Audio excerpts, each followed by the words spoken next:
The S&P 500 is at all-time highs right now, and I just got the same question that I'm getting every single week. Should I wait for a pullback before I start deploying capital and actually start investing? And today, I want to kill that question with data, not the opinion, not a gut feeling. 25 years of S&P history at all-time highs. The answer is going to be different than what most people sitting on cash really expect. So let's go ahead and get into it. The S&P 500 has hit 23 all-time highs in 2026.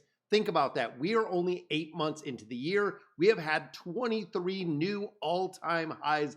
This year alone, the index is sitting around 7,700. A year ago, it was at 5,900. 5 years ago, 4,200. Another 10 years ago, 2,100 in the S&P. Now, here's the number that frames it all with the high anxiety. Since its inception, since 1957, the S&P has hit 1,328 all-time highs, one new record every 19 trading days on average for nearly 70 years. The market has been setting records over and over again. An all-time high is not the ceiling. It is what the market compounding over time actually looks like from the outside of the investing sphere. Now, the anxiety makes psychological sense.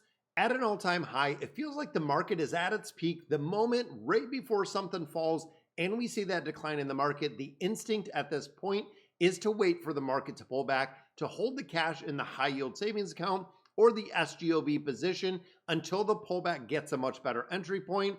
The instinct 99% of the time is always wrong, and it is the same structural reason that 89% of active fund managers underperform over a 15-year period. The market is extraordinarily good at pricing in what is currently known.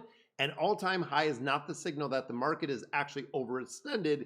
It is the collective judgment of all of the buyers and sellers in the world that the future is going to be worth more than we're seeing at the present day. That judgment is right far more often than the investors who just wait for the pullback. BNY Investments conducted a historical analysis of the S&P 500 returns following all-time highs. The conclusion for this one, forward returns after new all-time highs are higher on average than those following any other days. Not lower, they are actually higher after we see all-time highs. This really kills the intuition that buying after all-time highs is often riskier than buying at any other random day. It is not supported by historical data at all. Dimensional Fund Advisors research is a little more specific. The S&P 500 has delivered an average 12-month return of approximately 13.7% after closing at a new all-time high, only modestly different from an all-time average returned over any random 12-month period for the S&P 500. Buying at all-time highs does not actually produce worse forward returns. It produces almost identical forward returns regardless of how high the market is. JP Morgan adds the third data point. Roughly 30% of all the record highs since 1988 have become what they call market floors. A new high in the S&P 500 never fell more than 5%. Nearly 1 in 3 all-time highs have been the new floor, not the new ceiling. Waiting for a pullback from those market floors mean you would have been waiting forever. Worst case scenario, the 3 major bear markets of this century, the tech bubble, the 2008 financial crisis, and the 2022 federal bear market that we've seen, each one of them began what felt like elevated levels, and each one resulted in a full recovery where if investors would have reinvested the dividends without selling, there would have been a full recovery.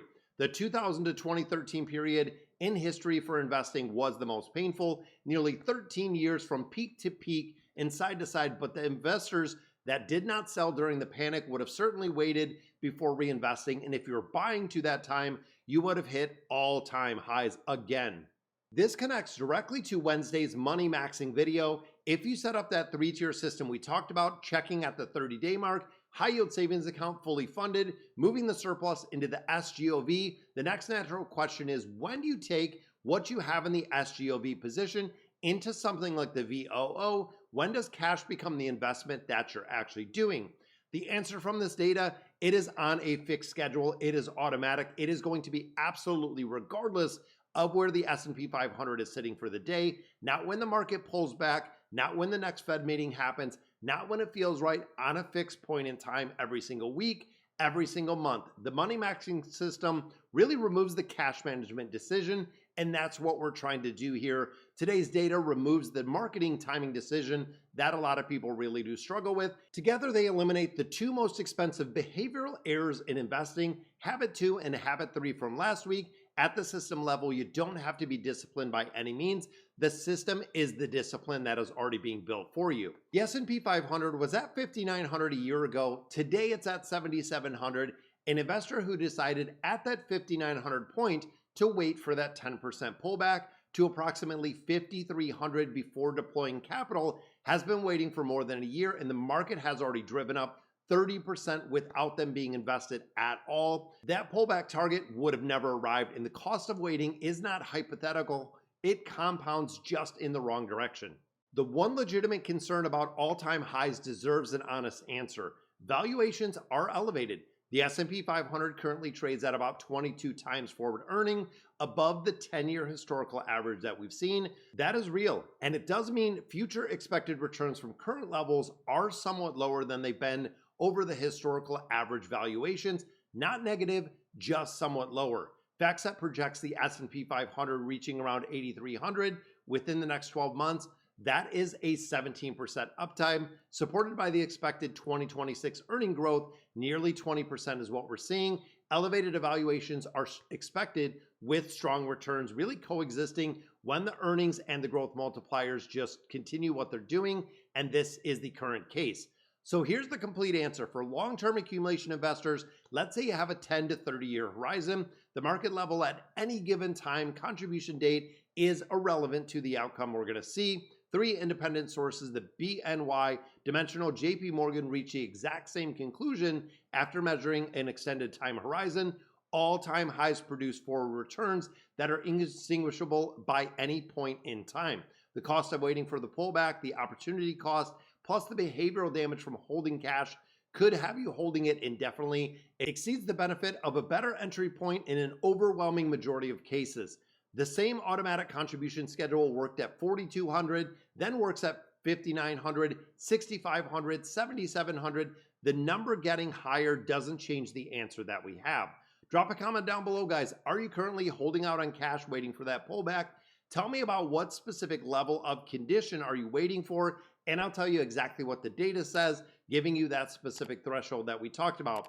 I read every single reply and I'll respond to them. Subscribe to This Week if I gave you the complete system that we're looking for, where to hold your cash from Wednesday, when to deploy it in today's video, and I'll catch you tomorrow.